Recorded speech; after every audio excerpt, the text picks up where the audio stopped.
Moment Wiser. This is Christy Bridges, and I cannot wait to introduce my friend, Dave Blanchard. Dave is from a company called Habit Finder, and a friend of mine who finished her doctorate highly recommended Habit Finder as one of the resources that really helped her get through her dissertation and honestly take charge of more of her goals and dreams. And I signed up because I was at the time hitting kind of a personal ceiling where I have a knowledge of what I'm supposed to be doing. I feel like God has shown me, but I wasn't getting there. And I was just bumping into what I started to recognize as personal limits. So I signed up for Habit Finders, and oh my goodness, you guys, we have been talking this year about mental health, and every session of Habit Finders, I was like, oh, I want to share this. I want to share this. So you're in for a treat today. Dave, thank you so much for joining us. I really appreciate you. Oh, great. Great to be here with you. Thanks, Christy. hmm Now, just if you would, you and I were talking about a problem that entrepreneurs have, especially entrepreneurs. But truthfully, this is a problem people have from about high school on in a country where we tell our kids you can be anything you want to be and dream big, right? Talk to us about what is causing people to be so demotivated. Mm. Well, you mentioned Habit Finder, hmm and Habit Finder is a company owned by our company, the Og Mandino Leadership Institute. Some of you remember the book, The Greatest Salesman in the World. That's Og Mandino. I wanted to find a tool that could measure how we think. hmm And so we found this science at the University of Tennessee, and we've spent 23 years and $2 million perfecting it. Mm. And one of the great discoveries, we had the privilege of doing this assessment with about 250,000 entrepreneurs, creative thinkers, and we're starting to see some interesting patterns. Now, we're all very different. There are no two assessments alike, which is interesting. 250,000, none of them are alike completely, but there are patterns where a certain percentage have certain habits of thinking. And it's in this particular area that caught my attention because I happen to have two thought processes in my own assessment that I like to refer to as a fully charged fire hose with a brass nozzle. You better be hanging on to them because they just go everywhere. Uh-huh. One is the ability to effortlessly think. Let's just have our audience just ponder for a moment. Wow, what do I do to shut off my mind? Mm. Hmm. Because about Especially at 2 a.m., right? 2 a.m., yeah. Because about 97% of entrepreneurial people have that thought process. The other one is a fully charged fire hose, is the ability to vividly visualize. Now, I spoke at my alma mater about 4 years ago, and we had, I think there was 3,600 students that came to listen to the speech. And I had 200 of them take the assessment before we came. And like 97% of entrepreneurs have those two thought processes. Interestingly, 97% of those students had those thought processes. I went, oh my goodness, this is not a scientific study, though Dr. Meg Weinkoff, you're talking about with her dissertation, in which Mhm. she included the habit finder. Um, it's not scientific, but I went, oh my goodness, is this new generation coming with these habits of thinking? Because one of the evidences would be their ability to be so astute with electronics. Mhm. I've got 27 grandkids. And when I see a 10-year-old grandson editing a video on a cell phone, I don't even ask him how he's doing it because I wouldn't remember half of what he's saying anyway. It's fascinating. But here's what happens: Mhm. we have this gift to vividly visualize. We also live in a society where we'd like things to be easy. Mm.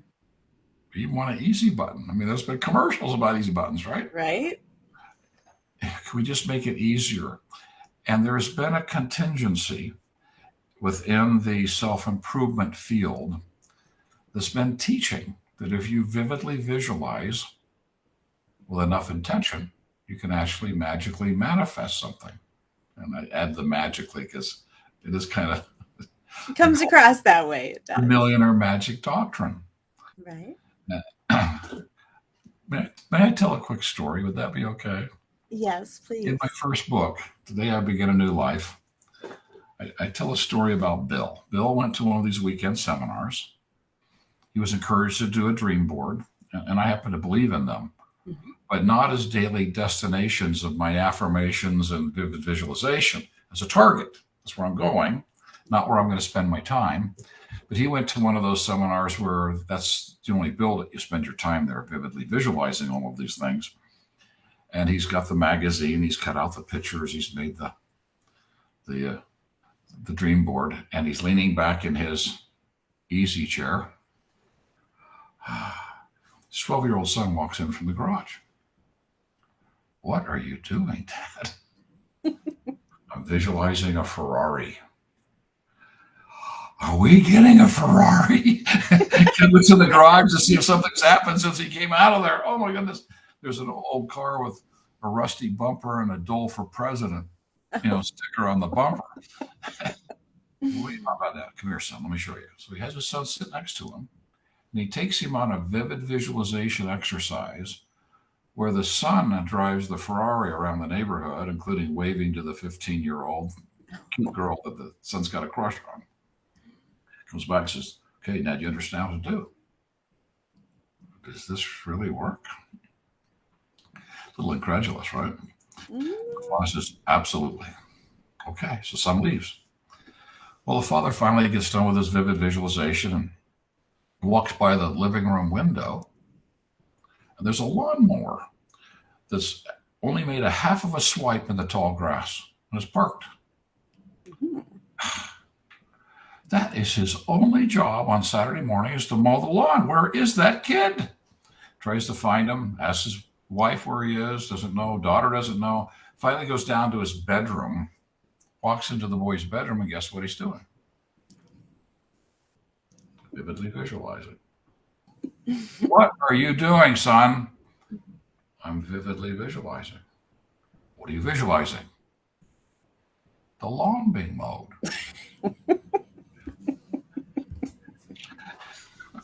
Now, we all know you're not going to mow the lawn with vivid visualization. Not today. Somehow we think we'll create a business with it, a car with it, a house with it, a fortune, abundance, whatever it might be. Now, let's get clear. Vivid visualization is a key piece of creation. Okay. But when someone has this gift at a very high level, and they go into the future to the completion of the event, and then start living out vivid scenarios about what it'll be like after that occurs. That's the dangerous piece. That's when we go into fantasy.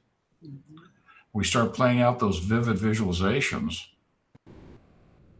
The mind creates what's called a mental construct. It's like building a house. You construct a house, it just constructed a new reality. It's so vivid, it's now so real that the sympathetic nervous system starts to release norepinephrine. Now, if that were prescribed, it would be a controlled substance. It's a euphoric drug.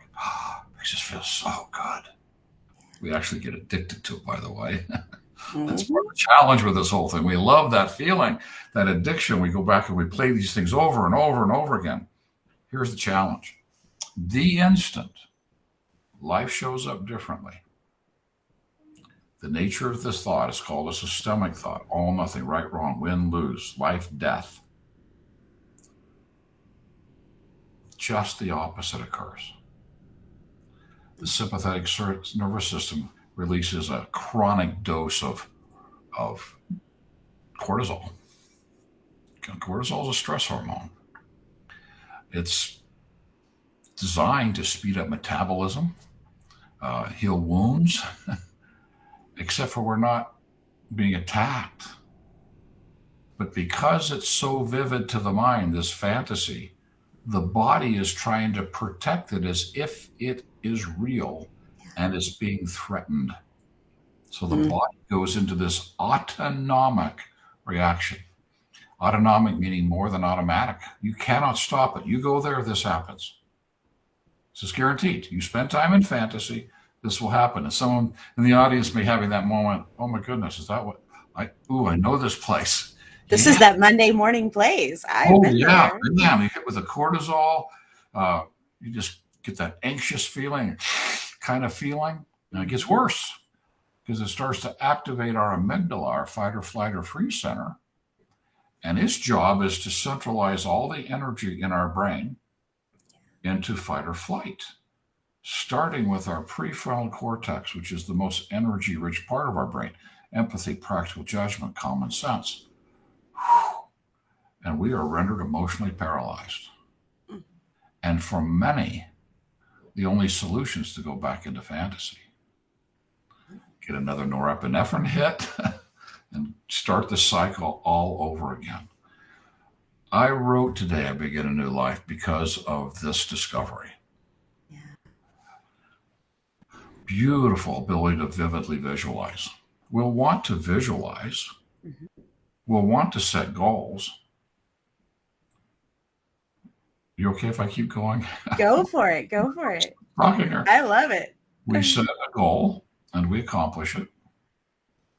Goals accomplish it, generates money that funds our dreams. They're related. We set our goals to focus on the millimeters of accomplishment. That money funds our dreams. So if we want that dream, we want to go back to the goal. And what are the goals that will accomplish or create that revenue? And then what are the, I like to call them millimeters. What's the next millimeter? Now, if we can communicate what I'm about to say in a way that people go, it'll change your life. Next millimeter. What's the next phone call? The next person I need to see? The next meeting I'm going to be holding? The next email I need to send? That's the next millimeter. Yeah. I now go into my mind to get an inspired idea, an intuitive impression, a creative solution for how to execute that really well. It ignites my passion, because if I had you wired to a functional MRI and you get one of those ideas, you'd get a gamma spike. We'd register a gamma spike in your brain. That's the fastest brainwave. It lights up part of your brain that's normally dormant in a human being and ignites our passion, a willingness to suffer for something we love. Yes. Absent this, that next millimeter is boring, mundane, burdensome, repetitive, and hard, right? But passion-driven, we'll work without counting the cost or tracking the time. Same task, except for now we're doing it vision-driven, passion-driven. We execute, we take action, key piece. We create something we didn't have at the beginning of the day. And at the end of the day, we celebrate. See, when we're driven by ease, we just want to be there. Yeah. And we discover if somehow magically we win the lottery and get there, it doesn't fill the hole in our soul. It doesn't work that way. Creators, real creators, do what I just shared with you. They have a dream. They have goals that will fund the dream.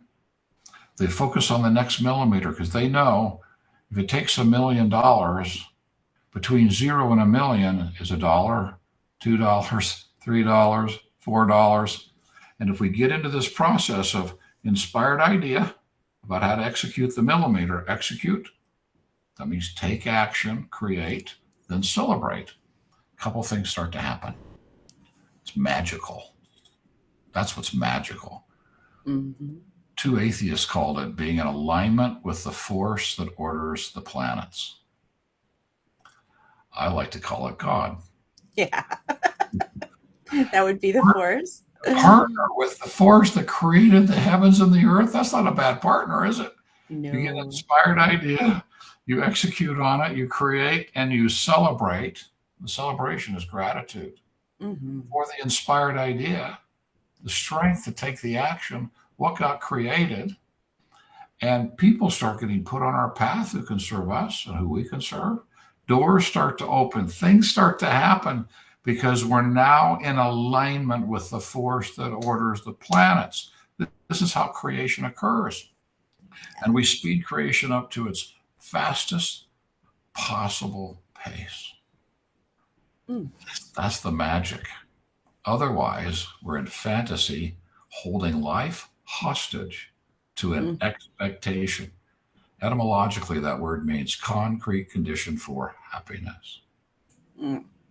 And every time life shows up differently, that autonomic response, it destroys our joy, our willingness to manage our time, makes us disillusioned, empty feeling. It's awful what it does to us, and ultimately starts to destroy our self esteem.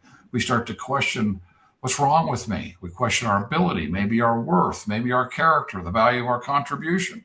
It just cascades through our whole life because we're holding it hostage to an expectation versus having a clear dream, a clear set of goals that fund the dream, focusing on the millimeter and being in inspiration, action, creation, celebration.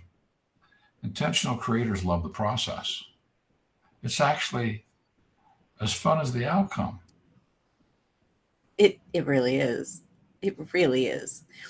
We have gifts that we are intended to put into use, right? And when we have our mind solely on this long term, down the road, giant vision that is so different from today, then our mind gets stuck, our conversation gets stuck, right? And we aren't able to flex and think creatively on those millimeters. I remember when I used to, I was in bands. I did music a lot, and my goal, my dream was that I would be, traveling on the road, singing all over the place, and we would play a free show on the weekend, and my vision would just right, and I would have to take calls on Monday morning at a call center, and I was just a grouchy butt because it was so vastly different than the high I had felt, not just doing the music, but dreaming of the big break. And now I still love doing music. I switched to writing, at the moment, writing and speaking, but I still love doing music, but I can enjoy the music for the music. And with the writing and speaking, Dave, I had been taught some of the stuff that we're talking about today. I had things I wanted to say that started me writing and doing the daily devotions. But somewhere along the way, someone was like, make this big vision and then, just live in this big vision, or at least that's the way I had received it. And it made the work along the way no fun anymore. And all I could imagine was this big thing. Now I did start to incorporate because I'm a very my brain doesn't work well. I'm not satisfied with being all up here. I have to have things right here in reality. And so I had started incorporating, what would my day look like when I'm doing this full time and where I want to be? Well, let's incorporate some of those things into my day to make my day enjoyable now. So that helped, but I was still running into a little bit of a bump because I had stopped enjoying the actual writing, the actual work that it takes to move those millimeters. And I came to your course and you helped me see that I was making myself miserable by concentrating on this big something when in reality, what had started me doing it was the love of helping people learn about wisdom, learn about God, understand themselves better, the love of learning things and sharing it with people, the love of having these interviews like this. That is where my joy had begun turning this into a vision. I wasn't going to let the vision eat my joy. So I appreciate that. So tell me what it looks like to make that transition? Because when you're talking about, that cortisol kicking in, thinking we're in a state of emergency because now mundane daily life has basically threatened to burn down our dream house, right? And so it's like the soldiers are attacking, we got to fight. And so I've got this big dream, and it's being attacked by the fact that I have to answer this call and have to, do this grunt work. How do I begin to make that shift without feeling like I'm giving up? I just want to reach out and give somebody a big hug when they're feeling this. Because if you're addicted to cocaine, there's no easy way to not be addicted to cocaine. But when we break the addiction and we get to start living life again, we can find joy. But it takes a little bit of a withdrawal. There's a battle, maybe a little help, some therapeutic intervention, some coaching intervention, whatever it might be. There is a journey that will be taken. And part of this journey is for someone who's been in this space just to become aware of what we've been doing. I'm not exempt, just so you know. I have to be hyper vigilant about this. If I ever wake up on that metaphorical Monday morning kind of a moment and have that, all I do is say, oh, where did I go last night? Oh, yeah. I took that part of our business a little further than it should be. And then I started imagining what it's going to be like after we got there. Fascinating. Well, first of all, don't give up your big dreams. Right. Just don't live in them. That's ease. I just want to have that. I want to live beyond it. Well, who wouldn't? Who wouldn't want to have $25 million and live beyond it? Who wouldn't want to be a singing star and live beyond it? Who wouldn't want that, right? So that's normal, but it's not the way it's created. So have the dream. I often say to people, and have a few of them in front of that one. Yes. Because to create a dream takes two things, generally, the money and then the actual construction of the dream. I'll give you an example. Out in front of our house is a 170-foot driveway, circle drive, that goes in between these 40-foot pine trees. It's just beautiful. When we bought the home 3 years ago, that wasn't in existence. You pull up in the driveway and then you walk along a very long sidewalk to the front door. It's like signs, quarter of a mile this way. We wanted it right out front. And Ramon and I were sitting in our love seat, which we're at 9:00 every night. That's our time to be together. Uh-huh. And neither one of us can remember who had the idea first, but it was Circle Drive. It was wintertime. There's a foot of snow in the front yard. We're in our robes and pajamas and slippers in the snow with a flashlight, determining which pine trees will need to be cut out to build this. That's so cute. And she had more fun that night just participating in the dream. Yes. What I did after that was take a notebook and write down in chronological order every step from where it stood right now to the completion of that driveway. Every single step. I did it double spaced so I could fit something in if I forgot it. If I discovered something I didn't know, I could put it in there, right? When it came time to start number one, executed, check mark, win. I won. It's done. Next one, check mark, done, win, done, win, done, win. Now, it's a rhetorical question, but I'll ask it. When all of those items are checked and all of those wins have occurred, what now exists? Circular driveway. 170-foot driveway. Nice. There used to be a bridge because this used to go down. There's 374 tons of dirt that went into this place. Big rock wall that had to be built. I mean, it was an elaborate thing, but it now exists, and it looks like it's always supposed to be there. People who come to the house after having been here before the driveway, they go, man, this is how it should have been built in the first place. Right? It's just perfect, but it exists. And I can tell you, I had a blast. Now, the whole summer, the thing was torn up. I mean, sprinkler pipes sticking up. It was a nightmare from that standpoint. But we were having so much fun with the next millimeter, the next millimeter, the next millimeter, and writing win, win, win. That is created. I love those small celebrations. Who doesn't like a celebration? But you don't get a celebration if you don't set those mini goals, right? I don't want to wait 10, 20 years to finally celebrate and then go, well, that's over, right? Ew.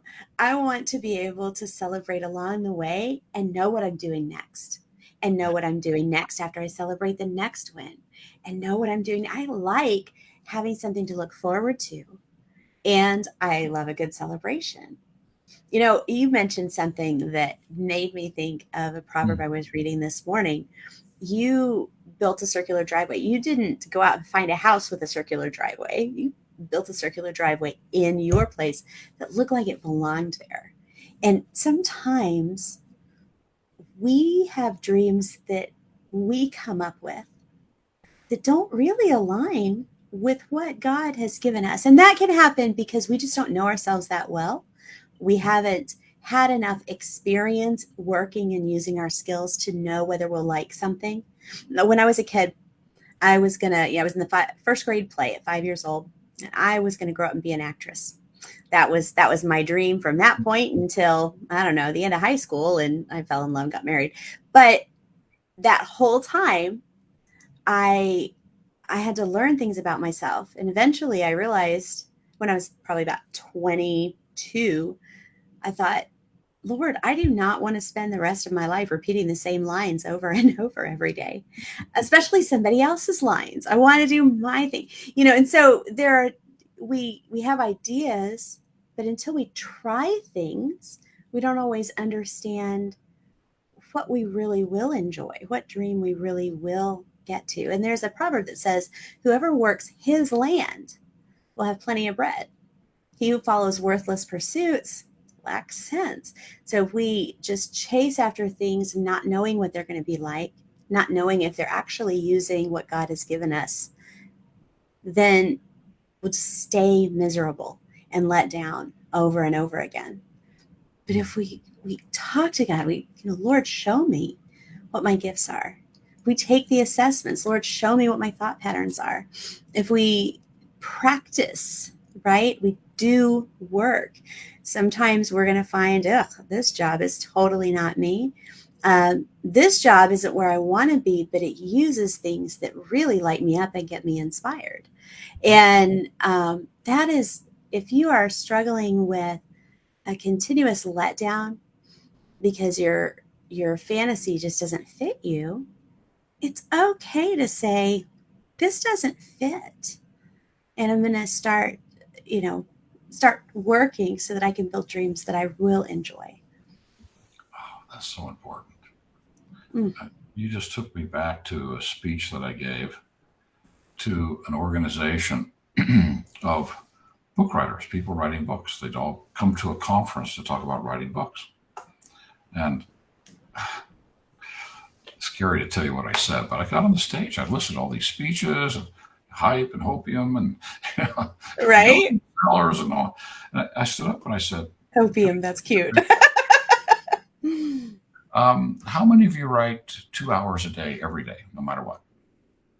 Oof. Hundreds of people. One hand. How many of you write 1 hour a day? Maybe 2. How many write 3 times a week for an hour? A few more. And I said, can we just be honest with one another? You don't want to write. You want to be rich and famous. It's the first thing a person wants to check when they're considering their dreams. Do I just want to be rich and famous? Right. Those who are sometimes wish that nobody knew them and they'd give it all back to have their privacy back. But is that really what we're after? No. Talking about writing, in personal improvement, a huge selling book is 50,000 copies, not a million. Very few books reach that level, and generally they were the former vice president of something. You Right. know, it just doesn't happen. 20,000 is huge. 5 is magnificent. We don't write books to become rich and famous. We write books because we can't help it. Yeah. They pour out of us. 4 o'clock to 8 o'clock in the morning for 4 years. Yeah, they pour out of us. There's something that we just feel that we want to share that maybe could help and bless someone. It's substantive. Yeah. I just worry about that piece, especially today with the influencers. And gosh, if I could just get a whole bunch of followers and I could get all this free stuff and I could make tens of millions of dollars off of YouTube or whatever it might be. It's possible. But really? Somebody just wants to be famous and rich. Yeah. How about a life of substance? How about if we put our dreams to a test? Test number 1, we can't stop thinking about it and taking the action necessary to create it. That's number 1. Yeah. If I'm just thinking about it, not taking the action, it's not really a worthy dream. Right. Number 2, it's encouraging me to grow. There's no way I can create that dream thinking and acting the way I currently am. I actually must become a better person. Yes. And courage. Add to my core, my heart. Mm-hmm. Number 3, it fosters abundance. Yes. I want to share it. If I create it, I want other people to participate in it. And number 4, I'm willing to embrace the structure. If we can honestly answer those 4 questions, it's probably a worthy dream. And it could be a sports car. I had a client call me one day. Christy was so funny. He said, I got a problem. I said, what's going on? My wife says, I need to sell it was an exotic sports car. I drove it once and almost wet my pants when I put on the gas. I'm a sports car guy. I'd be willing to give it a try. This is way above all of anything I own.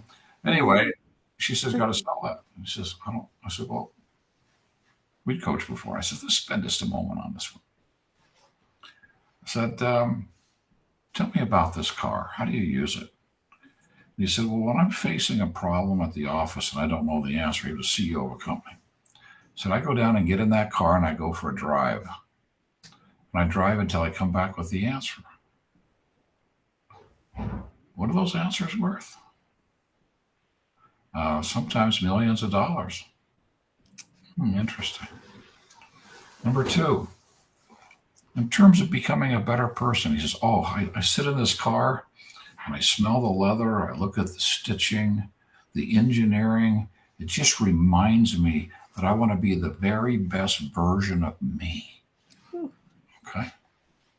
I knew the answer to number 3. And how does this car foster abundance? Well, I take it to the track 4 times a year. I always invite somebody who could never have a car like this, like a wish child. And I invite them to come and they get to take laps with me. Okay, that's awesome. How has this helped you with structure? He says, I struggle with structure. This makes me want to embrace the structure to create all of that. I said, you can't sell this car. Nope. He said, then what do I do with my wife? You can't sell her either. I said, go home and find out what her dream is and help her create it. Yes. That's just what he did. He reported back after that had occurred, and he said, she never mentions it again.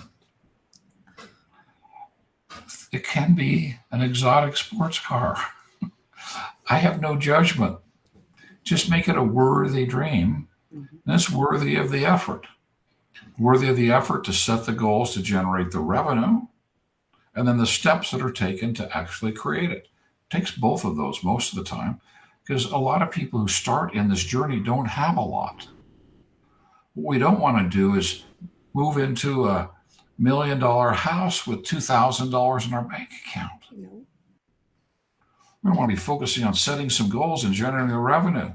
Because if I bought that house, it would take at least $200,000 down, and the mortgage is going to probably be $7,000 or $8,000 at today's interest rates. Can I handle that? Do I have enough income that's 33% of my income on a debt to income ratio? Just thinking through like this.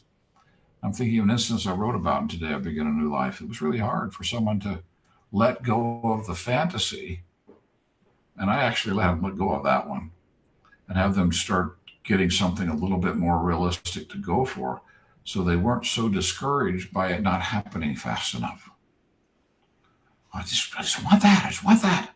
Take your eyes off of that. That's where you're headed. Now let's start setting some goals for generating and celebrating those millimeters. And I want to emphasize why you celebrate. An inspired idea from the source. You act, turn out to be inspired. You create, and you celebrate. It's gratitude that you're experiencing.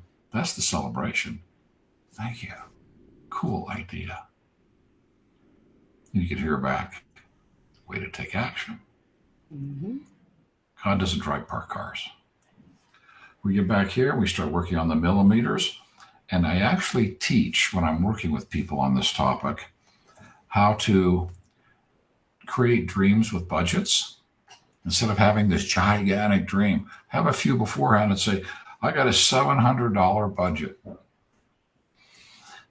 I'm going to create something that costs $700. And I'm going to get together with my children, if I have children, my spouse. We're going to decide what that is. Then we're going to go set goals in the business, start executing on those goals. My puppy dog just came in to say hi. Aw, hey, baby. She's got her nose going like this underneath my arm. You want to say? What's that? Thank you. Then we set goals, and we take 10% of the income that's generated and put it into the budget. When it hits $700, you execute. And when you're executing, it might be a trip for the weekend someplace. You're going, this was possible because of the steps we took to create it. Yeah. We start getting a relationship between doing the millimeters, generating the revenue, and funding dreams. If they're so big, it's going to take a lifetime of this activity to get enough to do that. Mhm. Most entrepreneurs won't be able to sustain the effort. But if they'll And their start, families won't either. families won't either. Yeah. Yeah. It's 700, then 1,500, then 2,000, 5,000. Eventually, it's going to be that $1 million beach house.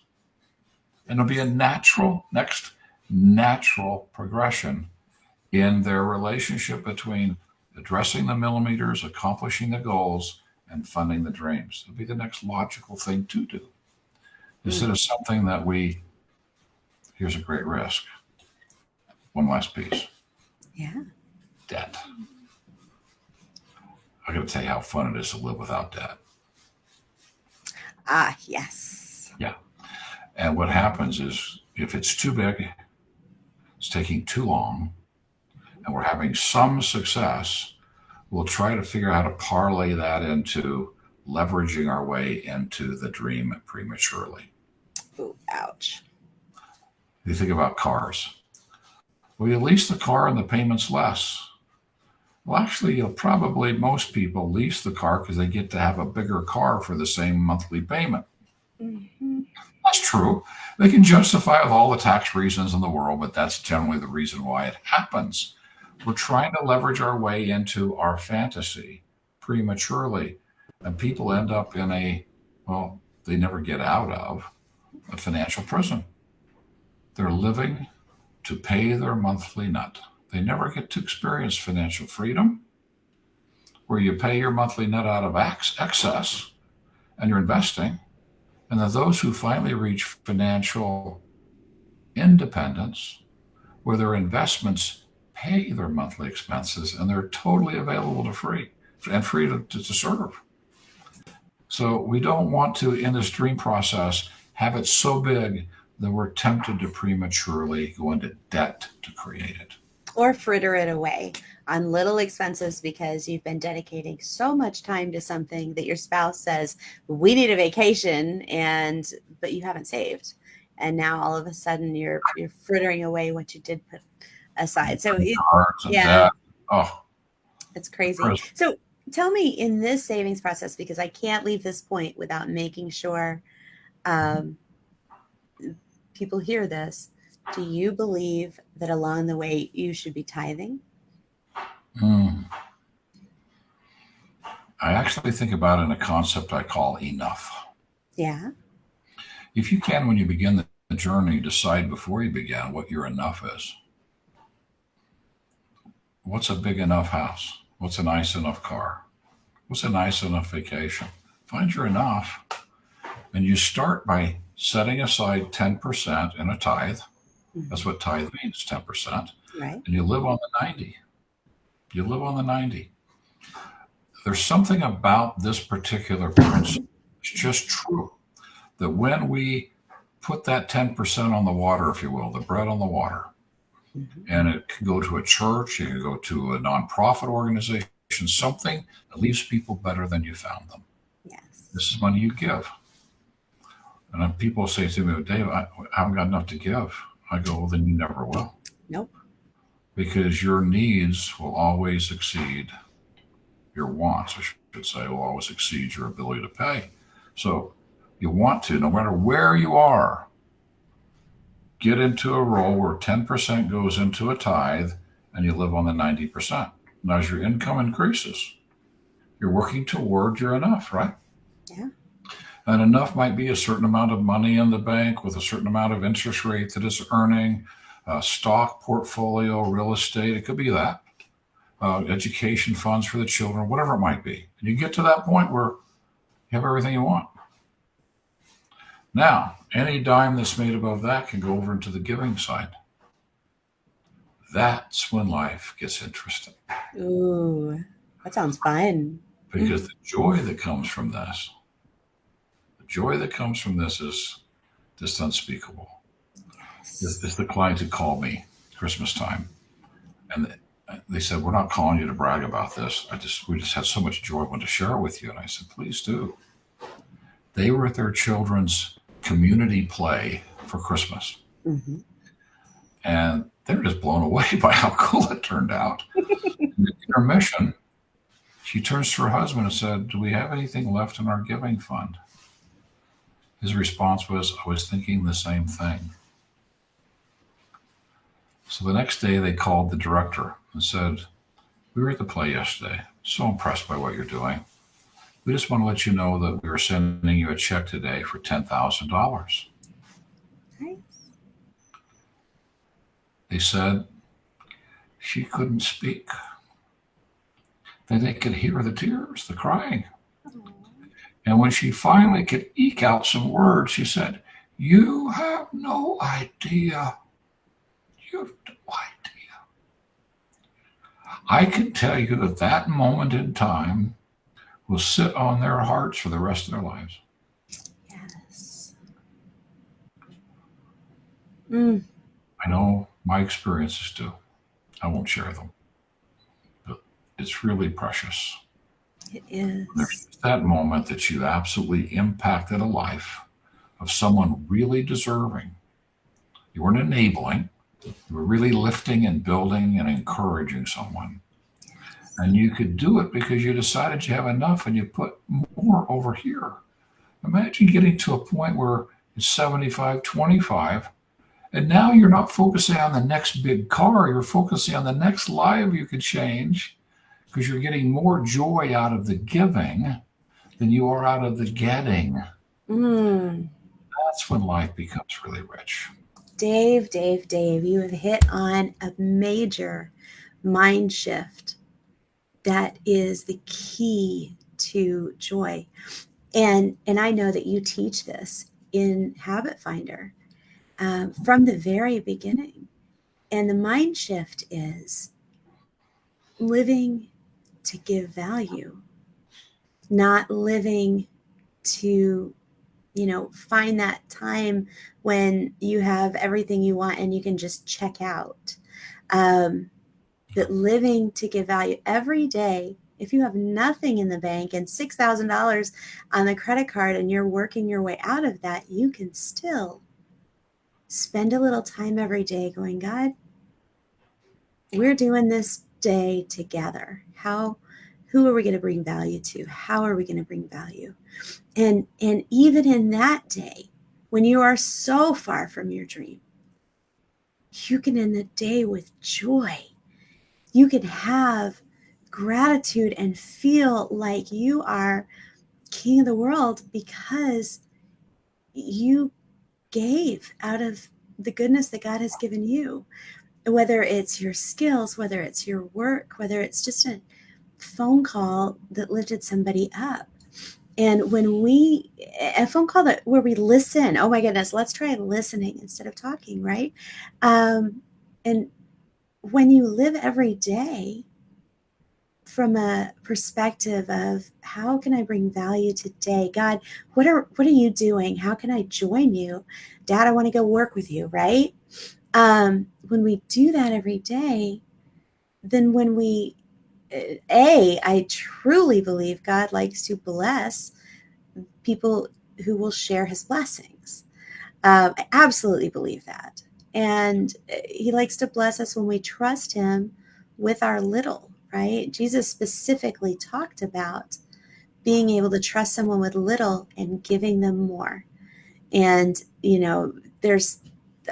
he really talked about that, like, hey, this is a fact we should pay attention to. Some people say, oh, tithing is Old Testament. Giving and generosity with what God has given us is specifically came out of the Savior's mouth, guys. So, but when we live with that joy in giving value, that joy of bringing what people actually need, then our whole motivation level is changed. We're able to think creatively and think creatively in ways that move us forward because we're noticing what people find valuable. And I don't know, the whole thing just gets me excited. I have goosebumps. Go ahead. You were going to say something. Just thinking that it's the prayer that's always answered. Yes. How can I serve? Who needs me today? That prayer is always answered. And yes, when you answer it and it turns out to be inspired and you live somebody better than you found them, it really does something to the hole in your soul. It starts to fill it. Stuff will not fill it. Nope. I have a comfortable life. We have a wonderful life. But I don't look to anything I own to fill the hole in my soul because it won't do it. Yeah. Did that once, went through that. We won't go into that story. Maybe another time, though. Yeah. The other part, which is as important, that when we're in a giving spirit, we give. It puts our problems into proper perspective. So true. So true. When you give to somebody in real need, you go, wow, what am I complaining about? Yeah. No, really, it puts it in perspective, makes life more bearable. Absolutely. Dave, this has been such a pleasure. I could talk to you for days on end, I think. Our viewers are going to want to do the same thing. How do they find your book? How do they find your coaching program? Where would they go? It's really simple. Because of where we go, which is to the headwaters. We're not dealing with behavioral modification or managing personality. We're going all the way to the habits of thinking that are coming up out of the subconscious and measuring those. And those impact everything. If we can really get to the big stuff, really get there and experience the discovery of those habits of thinking, it won't be a surprise. It's like, how do they know that? It's more of that kind of a thing. I mean, and then get some principles and practices and processes to start shifting our habits of thinking. It Mhm. shifts our personality, shifts our behavior, shifts our actions, our results. It just shifts everything Yeah. because that is such an unusual place to go. We want people to actually experience it Yes. for free. We give the assessment away. Yep. It's an extremely valuable tool. We give it away. Go to habitfinder.com, habitfinder.com. Take the assessment. And when you're there, click and ask for a consult. We even give you 20 minutes with one of our Habit Finder specialists to review what's going on in your life and what do you need. And then based on what you need and which position you're in, the budgets you might have, if it's $20 for a book or whatever, personal coaching with one of our coaches or Paul or me, um, those things can be discussed. We have people that I'm coaching with personally that kind of work their way up that ladder. They got that one, then they got this one, then they got this one, and they're ready now to really take it on at a deep and personal level. That's a Mhm. wonderful thing to be able to do. But it all Yes. starts by discovering your habits of thinking and spending some time with Brandon and his team and just find out what's going on. One thing you'll find is we don't close people. Just be prepared for that. You Yeah. talk to Brandon, he's going to find out what you need. What do you want? Where do you want to begin? We call it a beginning, not a closing. If you want to take a journey with us, lots of ways to get on this journey. That's But right. let's get on it by taking the free assessment and find out what your habits of thinking are trying to get you to do.